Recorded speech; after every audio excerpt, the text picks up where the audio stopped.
Yes, sir, yes, sir, yes, sir, yes, ma'am. Good morning, good afternoon, good evening. Welcome to the Boom Bar. It's a beautiful Wednesday afternoon out here in Lagos. And if you get to, It's a new month. yeah, oh my God. And if you get to listen to this in the 7 o'clock hour, just know that we had recorded this earlier in the day. What?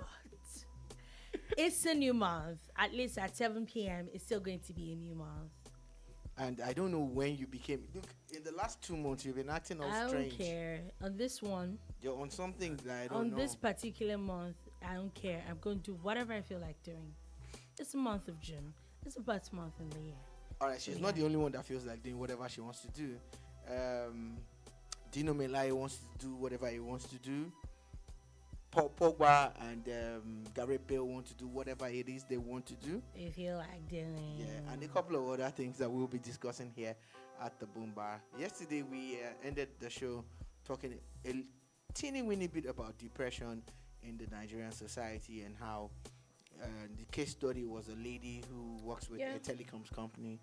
And so today we're going to expand that and talk a little bit more based on new developments again. Another incident here in Lagos. We'll talk about that. We'll talk about the Okada ban and the old security issues and the things that what led to it. We're just going to go in depth on the Okada ban. And if time permits, we'll talk about the kidnapping and release of the prelate of the Methodist Church, amongst other things. So this is the Boom Bar for today, and Shola Rogers and Dolukbo reporting for duty. Yep. So you know And what? we have the drinks. We've got the gist. And then we're just moving straight into And it. you know what I just checked now? What? It's already 8 o'clock somewhere else. So guess what? It's time to open the It's bar. time to open the bar, yeah? So, I think I'm going to start this episode on a very good news. And good news is that my boy, forever, oh my God, my one and only Rafael Nadal decided to do the job. And for people that don't know what I'm talking about, the French Open is ongoing. And a few days ago, it was announced that world number one, Novak Djokovic, was going to be playing with Rafael Nadal, that's world number 5, or for the quarterfinals. And everybody was like, okay, should they be playing quarterfinals? Like, those kind of things don't... It shouldn't happen. It shouldn't happen, yeah, but, you know, it is what it is. And Nadal decided to do the job. It started from the first set. I actually followed it, and I was like, oh, wow. So if you're He from ain't joking. if you're from the old school of sports analysis, there's something that sports analysts will say: the final before the finals. Yeah. I think we've already seen the finals of this year's French Open, because having those two go at it the way they did last night was definitely a final. It was worthy of a final, and of course, as always, Nadal started like a house on fire. You know, is the clay man. He's the king. He's the king of clay. And just when you thought, okay, looks like Djokovic was going to roll over and just sleep or die, the man came back with a lot of venom and a lot of sting. He changed his style. You know, it was the returns, the serves, everything. It was for him. It was more about the serves and all of that. And guess what? We had a game on our hands, and eventually, you know, Nadal came through. And on that note, we might be onto some kind of history here, because I am not writing off the other contenders that are left in the we saw him a few months ago actually break a record. But it looks like he's onto something. It looks like he's onto something else again. Yeah. And you know that earlier in the competition there was talks about him talking about having some injury that he's probably going to have for life, and so and I think that what he said and a few things, a lot of people had written him off. But I think so also, too. sports is sports. Yes. You never know. You never know who can beat who. So, congratulations to the King of Clay and And all you know, the I think this puts to other rest fans. the conversation of what was that main one that I think it was US Open that Djokovic wasn't allowed to play. That's Australia. Oh, sorry, it was Australia Open. That was early in the that year. Everybody was going on about how if Djokovic had been there, Nadal probably wouldn't have won that that tournament and all. And I think, okay, this actually puts a bit of like rest to those things that he actually deserved to win it. It had nothing to do with who he was playing and who wasn't playing. Now he's met the pressing that people had talked about how was going to beat him if he had been allowed to play in that competition, and he beat the person as well. So, you know. And you know they always say it now. It might sound so cliche, but to be the best, you have to beat the best. And Djokovic is the best in the world in the game at the moment. He is. And of course, he took him out. He definitely did. I'm still talking about sports. It's the transfer window. The transfer window is officially open. There's been back and forth, people moving here and there. And this morning, Manchester United had officially made it known that Paul Pogba is officially leaving on a free transfer. I'm sure everybody knew that he was leaving. Anyway, there was always a conversation about him going. Well, it's also good to always make those things official and also make those announcements, because it puts to bed all the conspiracy theories and all the football transfer rumors. Yeah, very true. So a lot of people, like you said, knew it was going, but again, yesterday, some stories broke about a certain U-turn that he had made, that Pogba had made, but they were just insinuations. And okay, so if you want to follow chronologically from the end of the last game in the season, although the window doesn't open until the end of this month, the new month that we're in, June. So whatever deals that you've signed before that time does not actually kick in until the window opens officially. And so the gist was that Man City wanted Pogba at all costs, and they were going to get him. And he thought about it for a minute and pulled out like, look, I'm not going to do this. I'm not going to cross from the red side to the blue side. And that's the story out there. And a lot of top pundits have confirmed that, yes, there were approaches from Man City. But again, it had been linked to PSG and Juventus, which was his former club when he left Man United on a free. And you look at a player like Pogba, someone worth £80 million, and he was a Man United product. He came through the ranks, through the academy. He had played with all them Lingard and Co. when they were younger and all. You get. Then they let him go on a free. It goes to, and then of course the late Mino Raiola was alive then, and Mino was able to get him a good deal. Then he went to Juventus, and did very well there. Oh yeah. And after that, he decided to go back to Old Trafford. And Old Trafford was a mixed bag for him. Yeah, I remember when he even first came in and it was a lot of money. There was a lot of noise. Like, okay, at that point when he was coming back, I remember how I think he was the most expensive transfer made. That transfer window, like everybody was like, are you kidding? Like, why spend so much money? Which on this side, when you look at it, was it really, really worth it if you look at the number of years he had now spent? So again, like I said, it was a mixed bag of emotions and a mixed bag of results for Paul Pogba's return to Old Trafford. There was a particular season, and I think it was 2018, 2019 or so.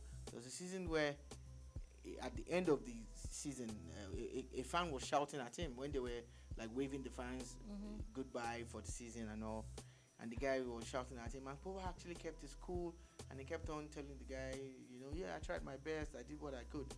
And statistically, he had the most fouls committed against him. He had the most assists. He scored the most goals for them from the middle. In short, it was like he had a stellar season. And I think that's the problem that Pogba is always going to have. It's a matter of expectations. Like there's so much on him. People want, they see the potential and they say this guy is that good. It could be. It should have been and could be. But that's the problem. Challenging Everybody knows the Ronaldos and the Messis of this world based on his talent, But he always seems to not get there. he has off seasons and But when on he's playing with France, yeah, it's like always different there. Like you always know Pogba is on the and I they won the World Cup. Remember they won the World Cup. yeah. And Pogba actually gave the pep talk before the finals. I saw the video that someone had posted today, and I'm like, whoa, I didn't even know. It shows you how big he is. And that French team is star-studded. When you're talking It about is star-studded, stars but he all. just always shines through in that team, and then you now take him to Manchester United, and you're like, okay, what's happening here? I'd like to apologize for this. I'd muted, but apparently I didn't mute that video. I need to share this link, so please forgive me for that interruption. So basically, I get it. I know we've had these conversations before, and then you had talked about how on that team there are different people. What Pogba has in the French team, he does not have in Manchester United. So we know that, at least for a bit, at least we're not 100% sure yet, but we know that he's supposed to be going back to Juve on a free again from Manchester United. And do you think that Pogba is going to do well with the team? It always depends on the system that he meets in the place. You get it's like when you look at some players, they thrive depending on the system that they find where they're playing. And I think if Pogba meets the kind of setup that he left in Juve, which is very hard, he will thrive. That's the funny thing. Now, a lot of people might not like it, but I think that he was unfortunate to have played in a not so good Man United team. But remember that this was the same Pogba that it was because of him that Mourinho was sacked. Yes, I remember very well. But yet still, if you take a look at the Man United team, they have not been the Man United that we knew under Alex Ferguson. So if Mourinho wasn't sacked at that point. But it was because everybody knew that Mourinho and Pogba had fallen out. There was a fallout. That's what I'm saying. He made him captain.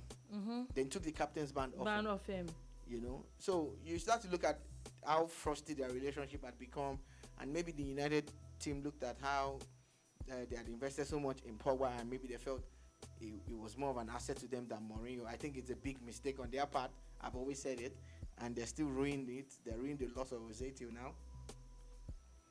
But I feel that he was unfortunate to have been paired with some kind of players. That the aging United team that he met eventually left. Most of them left, and the ones that were supposed to step up did not step up their game. He played in one particular season, that they had Valencia and all of that, and those guys were really on top of their game. Then you start to look at how there's a Lingard that does well for a couple of games, then just disappears, and it just didn't work for them. Their transfer market business did not work for Man United, and it rubbed off on Paul Pogba. So for me, I think Pogba also did not achieve as much as he could have achieved, but no player of his caliber or any player at all that is serious about his career would hold back from being the best in the game. And I think that's what that transpired with Paul Pogba. So for me, I'm expecting him to really thrive when he gets to anywhere he's going. Especially Juventus. Because there was a time he was linked to Real Madrid, but it doesn't look like they're trying to get him anymore. So it might just be Juve that is left on the cards for him. And this is actually a very, very interesting transfer. Very, very interesting transfer. So still talking about transfers. Another very interesting one where I remember very, very well his own transfer to was very controversial. There was a lot of talk about him getting transferred. I think to the Premier League then was also Gareth Bale. There was a lot of, and everybody like, why spend so much money? And I think it was Manchester United as well. That he went to. No. He never played for him. It was from Tottenham to Madrid. there was, yeah, it was, I think it was Tottenham, where they're like, okay, what are you do? Why spend so much money on Bale to Real Madrid? So, but it's official. He is also leaving Real Madrid after 9 years. Yes, an interesting 9 years for Gareth Bale, but that has been plagued majorly by injuries and all of that. He was one of the most expensive players. That's of, what I'm of saying. his Like, time. yeah, he was. He had other suitors, but Bale wanted Madrid at all costs. I remember that particular transfer window. He traveled to Spain well ahead of time. No stories and all of that. He was just there playing golf and flexing and telling them, this is the deal. This is what I want and nothing else. And he's someone that, like Pogba, you feel had a lot of potential. Had a lot of but never potential. really hit, Yeah, he never. I the don't top think he of ever it. did. He ever But did. there were certain games where Bale came through, and he came through big for Real Madrid. There's some finals where you didn't know he was even going to play. Then he comes and he scores 1 or 2 goals. Goals, yeah. And, so But Gareth Bale, you cannot say he didn't have talent. You cannot say he was not a great player. You might not call him a club legend because of the fact that he wasn't always playing and all of that. But you cannot say that Gareth Bale was not. It was a good bad. No, footballer. it was that you cannot take away from him.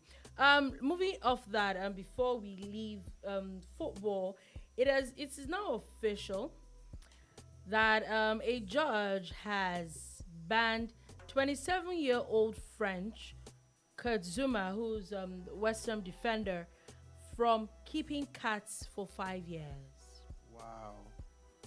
And What a serious ban. Is also supposed to carry out 180 hours of community service. What else? He's supposed to. He said you should not keep cats for 5 years. Well, I don't know how their laws work in those climes you get, and we also how messed up the video was of him kicking a cat like he was kicking a ball. But again, I'm one that always says, what does the law say about certain things? Because the law guides all of us. However, he has apologized. He's been fined by his club. Some people wanted his career over. Yeah. All of that. I'm glad that David Moyes and the stuck West to Ham his, management stuck they to stuck to their guns. And they And the kept judge him. too is not making it like a so I won't say not a big deal, but it's not like his life should be over because of it. Some people would have loved it if he had been sacked and all that. I'm like, what are we even doing?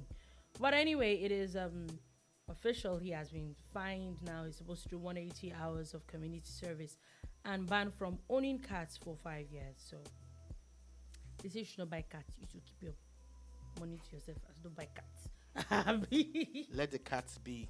Let the cats be. You are not to own any pussy at all. No pussy Are cats. you serious for right you. now? You're doing that? What are cats called? Pussy cats. Anyway, let's move off that, and we're coming back to Nigeria. We know that politics is really like the main thing that everybody's talking about. We would have ended all this talk if INEC did not decide to move the date of submission, and if APGA, Labour, everybody did not decide to move their primaries. Or is it just me? But I was kind of hoping that we're going to like be done with all this and they would just move on to something else. But now they've dragged it for another week, and I'm sure that we're not going to stop talking about this at least earlier than Monday.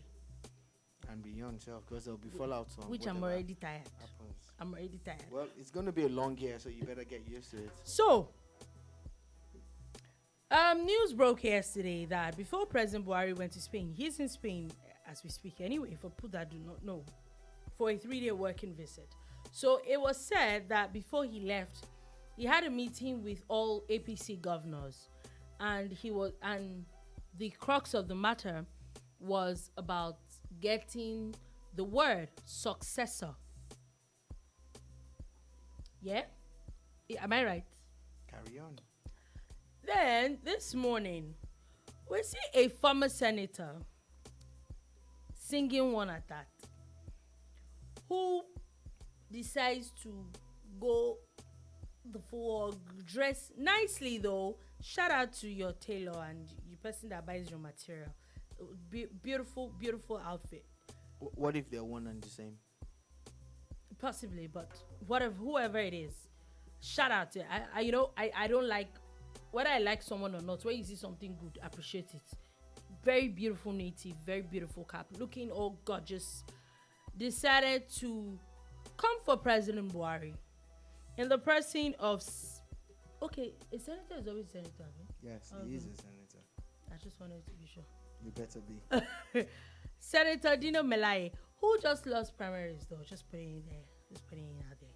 Who just lost primaries at the PDP primaries just a few days ago, yeah? Why you smiling? Why you shaking your head? I was reading something. No, you were not.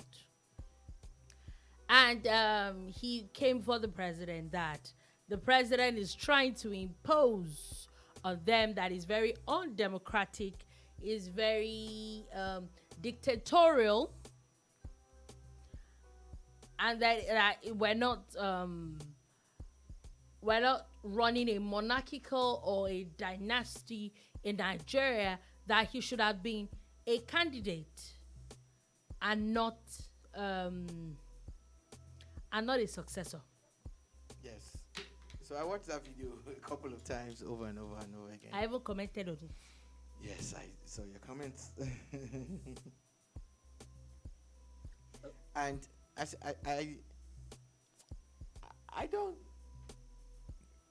I get his point. Fairness to Dino Melaye, I get the point that he's trying to make. And again, it's an old tactic that politicians use. They like to cry wolf,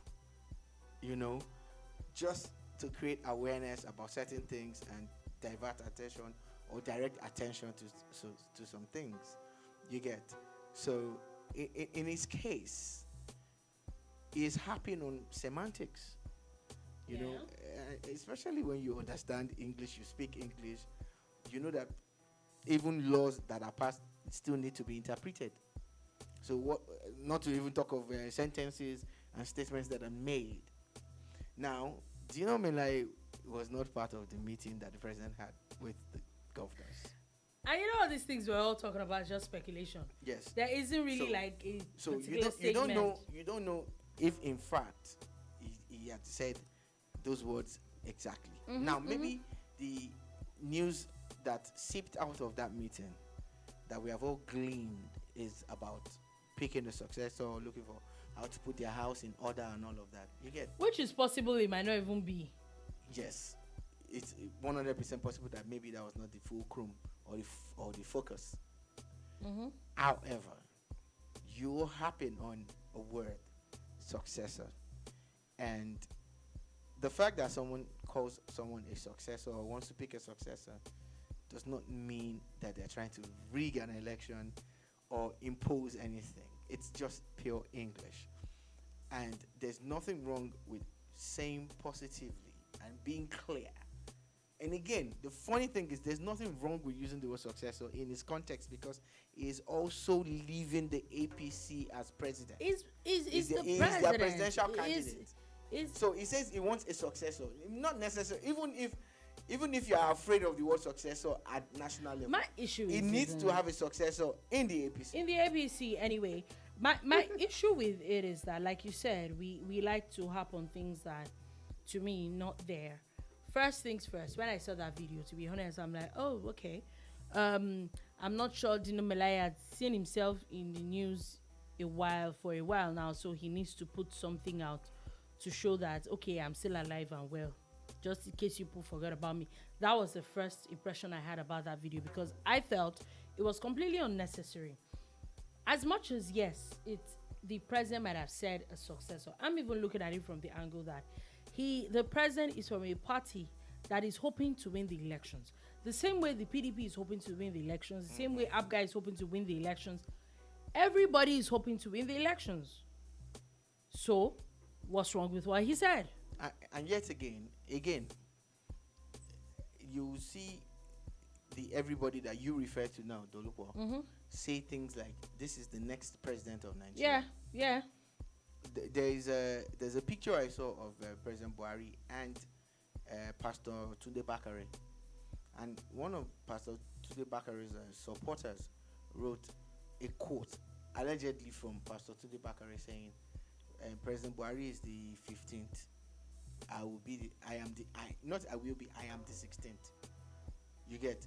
Are you going to say that he's imposing on anybody? You're probably going to sue Tunde Bakare for professing as a lawyer and a pastor that is the next president of Nigeria. Anybody can say anything. I can be the next president. I have a friend. I don't buy from. You can still buy. There are other parties, Dolupo. It doesn't have to be APC. It doesn't have to be PDP. It doesn't have to be Labour or Accord or any of them. You get. And so I can be the president. You can. Exactly. You can. Thank you. I have a friend who posted a picture last week, and he said the incoming governor of Lagos, and it was the image of the PDP candidate. Mm-hmm. So would you actually go for his jugular because he said it?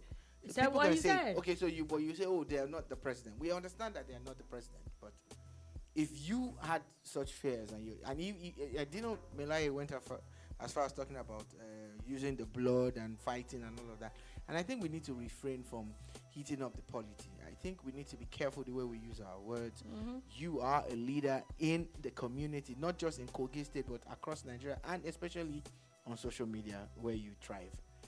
I think that you should pick your words carefully and not heat up the polity. I don't see how the president was going to just wake up one day and say, this is the next president of Nigeria.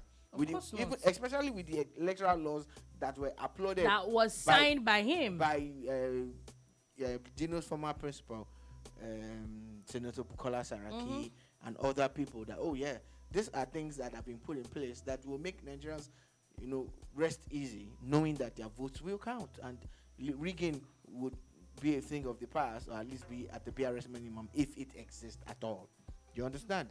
So I honestly, in this particular case, I think it's hashtag crying wolf when there's none. When there's none. That's well, the honest truth is that why I would say that I did not even take it that seriously is because I don't know, but it's Dino Melaye really. Like, I honestly feel that at times the man just likes hearing his own voice. Ouch. No, you would agree with me. I don't. He likes being in the news, seeing himself on tape and seeing himself on news. I don't know all when that. being so in the news became wait, a crime. No. But he like it's unnecessary. So the last time he was in the news, it wasn't particularly good news. So it's he needs to put something out there to show that I'm still alive. Remember, he had talked about how he's still very politically relevant and all that. So, Uncle Dino, no, it's not my uncle, Mr. Dino. Shout out to you. Anyway, another very, very interesting political story. I think that this 2023 elections, the courts are going to be very, very busy. And there's going to be a lot of interpretation of the law. Because one very interesting thing that has now happened again in Bauchi State, for example, is that a particular person, in the person of Bala Mohammed, had contested for the PDP primaries. That's the current governor of Bauchi. And of course he lost. We know who won anyway. We know who was second, we know who was third, and all that. So he lost. And there was a gubernatorial primaries that happened in the state. Yes. Where they had already picked somebody else. Ibrahim and the person Kashim had won. He had won. Yes. So he was the former secretary to the state government. After the governor lost his presidential bid, Ibrahim Kashim has now stepped down from the incumbent governor for him to run again as governor. And I'm wondering, what happened to your presidential bid? He lost. Yeah, but he sees himself as a presidential candidate, not a gubernatorial candidate anymore. Like presidential material. That was last week. Oh wow! You just dumped down. Like that was last week. Oh wow! It's a new week, a It's new a month. new month. New month. New month, week. new beginnings, new. Okay, so New okay, so I'm aspirations. guessing. Okay, maybe you caught the vision that you were presidential material Last month. last month. Last Last month. month. So this month now you woke up and like, nah, I'm not there yet. And my question, the first thing that popped in my head when I saw this question, remember we were talking about it earlier, was that I think it wasn't really because of this matter that I know that I had come across that role. But for you to be an elected member, or more like an executive member, president, a governor, House of Assembly member, state or federal, or all those things, you have to have won a primaries, or there has to be like a consensus, which we also know that the new electoral act even makes it very difficult for consensus candidacy, because it is said that there has to be written document that has to show that everybody else that was contesting has agreed that you'll be the consensus candidate. But in the case of the PDP primaries in Bauchi State, we know that there was a primary election that was conducted. He did not even, Governor Bala Mohammed did not even participate, talk less of win. So my issue is, can't other parties in the state, let's assume tomorrow he wins the election, are we saying that other parties in the state cannot go to court and now say, this person did not even win the primaries, so he's not even eligible to contest in the first place?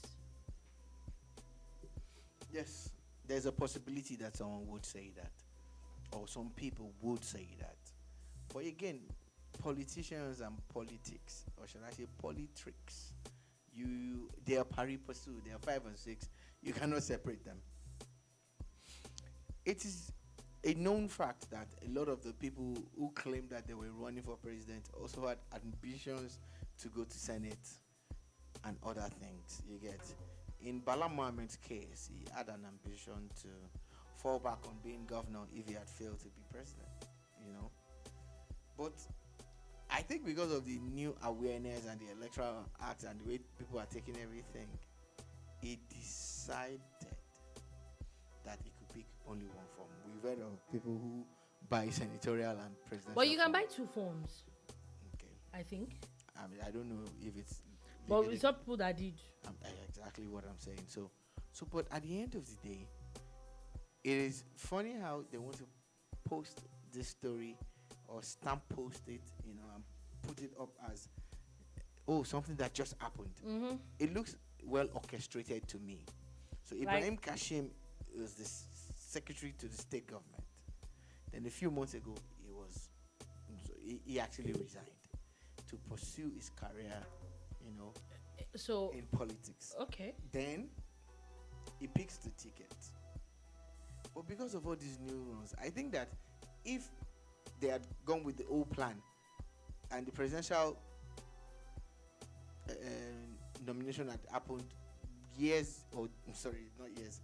days before the governorship, gubernatorial, it would Ibrahim Kashim would not have even run at all. Okay, I get your point. What you're saying is that the Ibrahim Kashim person was probably just put there to keep just go and hold the space for him, so that. But if you're not, it means that you're not sure of yourself. Oh, look, these are politicians. Look, okay, so guess what? There are other governors that I expect to toe the same line. And these governors have contested and lost the presidential primaries, or will still contest and lose. A couple of them in the South and Southeast. I'm expecting the same thing to happen. The same things happen because they're first-time governors, yeah? I'm expecting it to happen. Some of them actually want to go to Senate. So what you're going to hear is how someone is stepping down. That's what I'm saying. That it just looks like a very huge loophole that, if possible, opposition can work with. The current governor of Kogi State did not win any primaries too. Remember the first time out? Yes, I remember, but his own is different because How the so? person died. But did he win any primaries the first time out? He didn't. There are two things I think we'll say about that. Number one, the person that was supposed to have gone died. Two, nobody challenged it. Maybe if somebody had challenged it, maybe he wouldn't have been governor. Okay. Yeah. Because you know the funny thing is that the courts really do not come and prosecute you. It's whatever you bring to the court. And maybe because me and you, we haven't checked that law. Maybe that loophole is there. That loophole is there. It's Yeah. party the APC Very possible. Very possible. And I'm still talking about, we know that the APC presidential primaries is on Saturday. I think now they don't have a choice. It has to be Saturday or they forfeit it completely. As the president of the Nigerian Senate, who is also a presidential candidate, Ahmad Lawan, has written to the APC delegates, and he has talked about how people should not let monies fool them, that they should not be turned into money bags, and that they should vote their conscience at the upcoming primaries. Very good advice from someone who's also involved in the system and who I perceive would have been a beneficiary or a perpetrator of the same thing. Yes, I know he's the Senate president, but the truth is, you've been in politics forever. You've been in Senate for about 3 or 4 terms now, right? Come on, boss. Papa, you know now. You know how it goes. You know how this thing is. Okay. I think at times they're just painting the gallery. I think it's good advice. Trust me, 2 days ago, I was at the top of my voice here saying that the delegate system has failed us and the delegate system is not the best system for us. We were all having that discussion or argument or whatever here. But you see, hearing it from someone who is in the system, it sounds hypocritical to me. I feel like, are you whining us? Like, seriously, you guys are. And basically, you know, there was another very interesting thing that he said, where he also said that delegates should choose a candidate that does not have any baggage. And I'm like, okay, so who has baggage and who doesn't? Well, they should stop shading each other or trying to, what's that thing that they say, sobbing each other. That's what the younger generation going on. You are sobbing this person. Bros, come out with your full chest. Come out with your full chest. Say what you you want say to something. say now. Mention the name you want to Let's mention. even help Let's you know. amplify. Tell us first, yeah. Let's hear from you first. You understand? And it's politics, Mr. Lawan is playing the game. Yeah. But I honestly accept my so-called knowledge of politics is just a game and I'm just fooling myself. I don't see how Lawan is going to win the president primaries.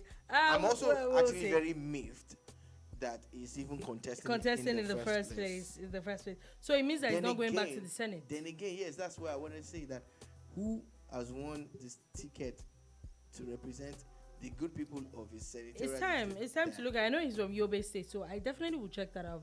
You know, one needs to actually so that they don't. Maybe that one too. Is stepping down for him. Is their way, yeah. You know. Before you move on, so many years ago, to go to the U.S. embassy to appear for your visa appointment, you would have to get to the embassy in the middle of the night for you to even get access to the embassy that day. And it became some kind of business for Nigerians. Oh, people would go there overnight to queue. They don't even need to know you. And then when you come through, they have canvassers, or they canvass by themselves and say, yeah, you want to come here, pay X thousand or X hundred, then you move into that spot. And the guy leaves. He has completed. He goes home to sleep because he has to come there the next day. In fact, the same night, to come back on time and all. And it became like a business. You know, there are people always hustling, looking for a way. And I foresee a new business in politics. Join a political party in your state. Study if your governor has presidential ambition or senatorial ambition. Go and meet him. That let Don't me meet help him. you. Don't even meet him. Buy the form of the places that you think he wants to go to and contest. If you win, sell your position, Abi. just like the guys at the embassy. Because you guys, if you don't get that sarcasm in them, I'm sorry for you. You guys have turned everything into a joke. Everything is a joke. And talking about jokes, remember the tweet I sent to you yesterday? Very interesting that it was my mom that sent it to me yesterday. About how some delegates, we don't know how true this is, but a lot of people are going on about it. It looks like there's a little bit of truth in it about how some people got paid by a particular delegate from the PDP primaries that happened somewhere in the southwest. Over the weekend, somewhere in the southwest, where the thing happened in Abuja, but the person who paid them is someone from the southwest. Now went to change dollars that they got, and a lot of those dollars were not particularly they're fake. They were not particularly authentic. Original. And the first thing that came to my mind is that it's very interesting that you can't report this kind of things to the police if it is actually true, because when take for example, in the same way you go and steal some money, maybe in a store, and then you get home try to count the money, and then you realize it's fake. There's nobody you can complain to.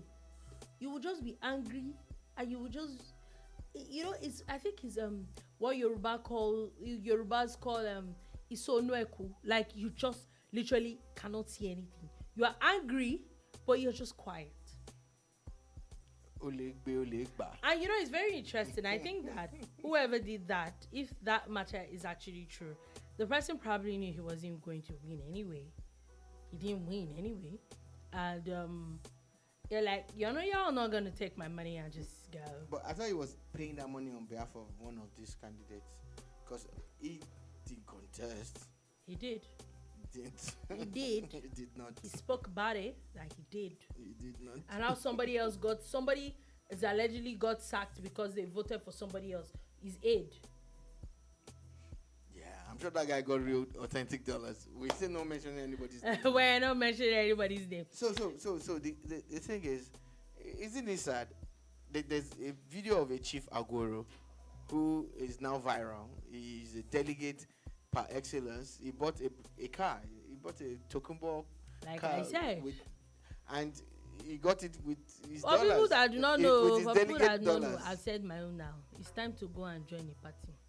We're looking towards 2027. Hashtag future delegates. Future delegates. I'm going to put it in on my what's it called? But they want to scatter that system now. So they are not scattering it anytime soon. What are you going to do? Which one? This electoral, this law, they're not doing anything. I'm going to go. Whatever anybody likes to say, I'm going to go and add it to my name on social media.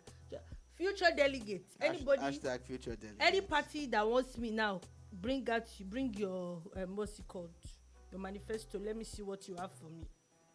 Then I can help you. In fact, I can help you garner more people. Thank you very much. Goodbye to my TED Talk.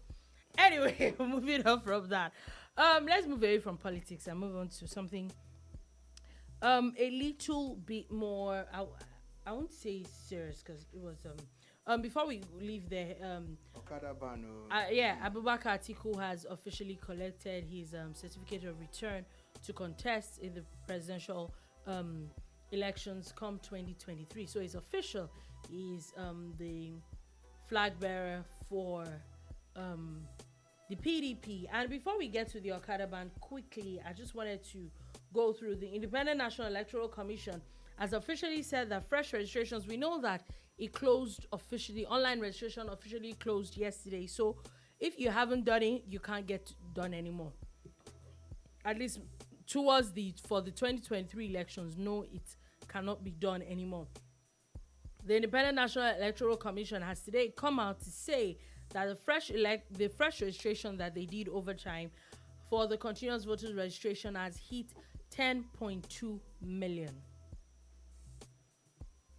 It said that about 6.5 million of those people have so far completed their registration. We know that when you do the online thing, you have a printout, then you take to the nearest INEC office where you have to do capturing physically. So yeah, it's talking about how 2,928,447 did it online, while 3,615,798 did physical registration. A gender breakdown of the registration revealed that about 3.2 million people were males and about 3.3 million were females, and about 53,663 persons had disabilities, while of that 6 million, about 4.55 million were youths. And the news agency of Nigeria said that a total of 18 million applications, including those with voters transfer requests for replacement and updates, were received by INEC in total. Yeah, interesting times for us as a nation. I'm particularly impressed with the list of over 10 million new. I'm not. Yeah, my opinion. I'm particularly impressed with the list of over 10 million new voters, and the breakdown showing that almost 5 million of them are youth. You know, I don't know which window that they have used to calculate it, because we know that you can't be younger than 18 Yes, I know, but I'm talking about how some people will say it's 18 to 35. I think, according to INEC, I think it's 18 to 35. You've had different age ranges and all of that, but that after all said and done, the crux of the matter is that the new registered voters, newly registered voters, and the existing ones need to do one thing for me, you, and each and every one of us. They need to get involved. Go and pick up your PVCs if you know they are ready, or you heard that they are ready. Go and confirm the validation that is required with your physical capture, for those of you who need that. They also talked about people who fall into one of my friends' categories as people who are trying to relocate their cards and all of that. So there's a category of people who all need this thing sorted, and we have 9 months, but they don't have 9 months because there's production. Yeah. You know, and there's a lot of logistics involved. So the earlier you do this, guys, the better for each and every one of everybody. us. We need to get involved with the voting process. Enough of all this. Politics is a dead game. I don't have time, but you rather Netflix and chill on a day. Your future for the next 4 years has been decided by people who probably don't even know what they're doing. Probably. I'm not saying all of them. So please get involved, guys. Yeah, for me, I think that it was not particularly a very good number. Why I'm saying so is because before this, we know that according to INEC, we have about 80,000 registered voters in the country. Looking at the number of people that voted with the number last elections, there were barely about 30 million people that voted in that number. And the truth is that whether we like it or not, look at the recent elections that has happened in a lot of places in the southeast, which there is major voter apathy with in the north with insecurity and all that. If you're not careful, that number is even still going to go down. So if we use that percentage of about is about 1/3 of that number that voted, so we're looking at just about 3 million people added in reality to what we have. Is that really a lot when you really think about it?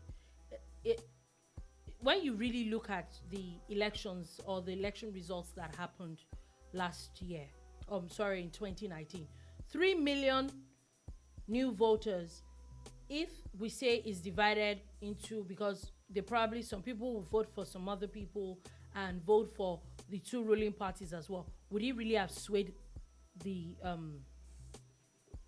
results? Maybe not. I have only one thing to say to you. We were here this time yesterday discussing how Governor Wiki called someone a 300 vote Yeah, governor. governor. We're paraphrasing because it's Okay. just saying that someone won an election with 300 votes. Is that one even a governor? And here you are telling me that 10 million doesn't make a difference. 300 to 10 million. Think about Okay, it. so we'll definitely will see what happens with that. And finally, before we go, we know that it is official today, as of today now, in 6 different local governments in Lagos State. It is official that it's we're not supposed to find any form of motorcycles, commercial motorcycles on the roads in those places, whether trunk A, trunk B, or trunk C roads. In those 6 local governments, the governor had talked about it. I think about 2 weeks ago, he had made the order, and I'd seen a lot of news where it was said that the police was really like in full swing. That Lagos State has also come out to they said they had deployed more boats.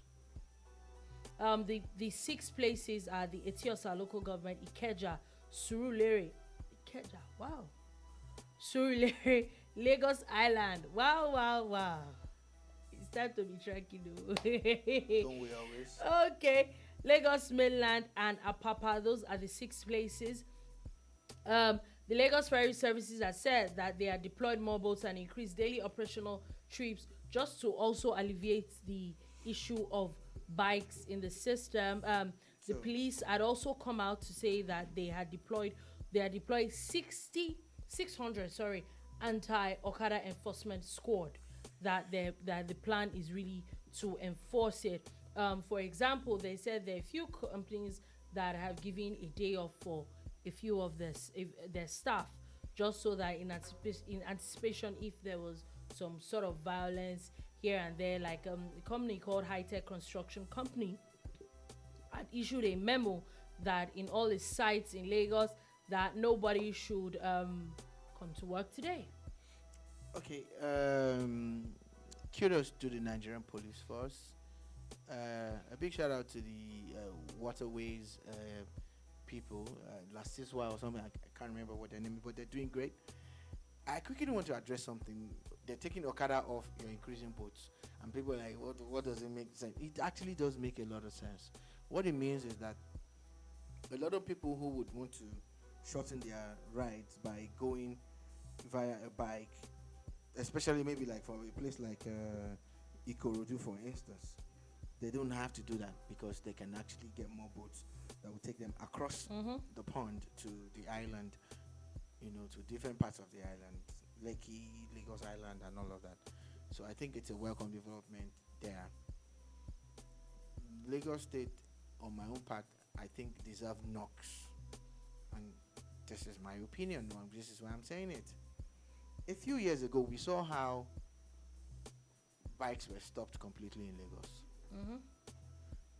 I live on the border of Lagos and Ogun State, and every morning when I went for an early morning walk, or late at night when I went for those walks too, you'll find a large number of trucks ferrying bikes out of Lagos. Out of Lagos, They were always going out of Lagos.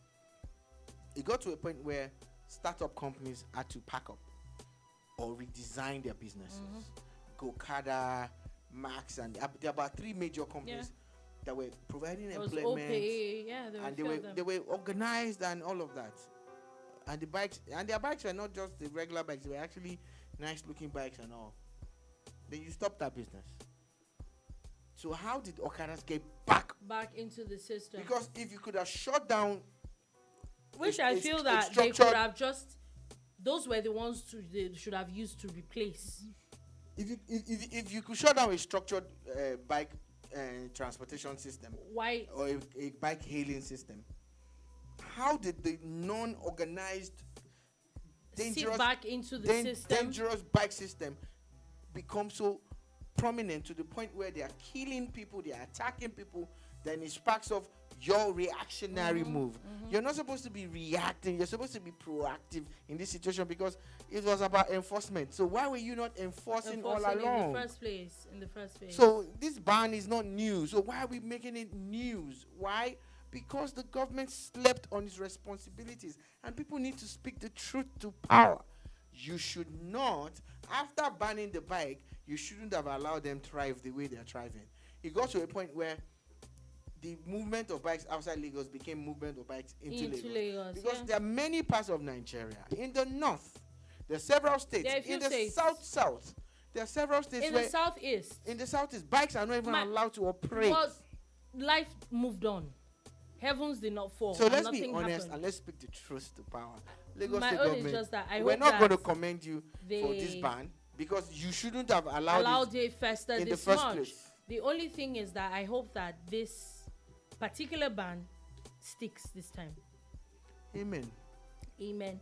Amen, amen, amen to that. Still pushing off the depression stories that we were going to talk finally, about. Before we go, wow. We'll do that tomorrow. Yeah, hopefully. We'll do that tomorrow. But just so, we're talking about depression yesterday.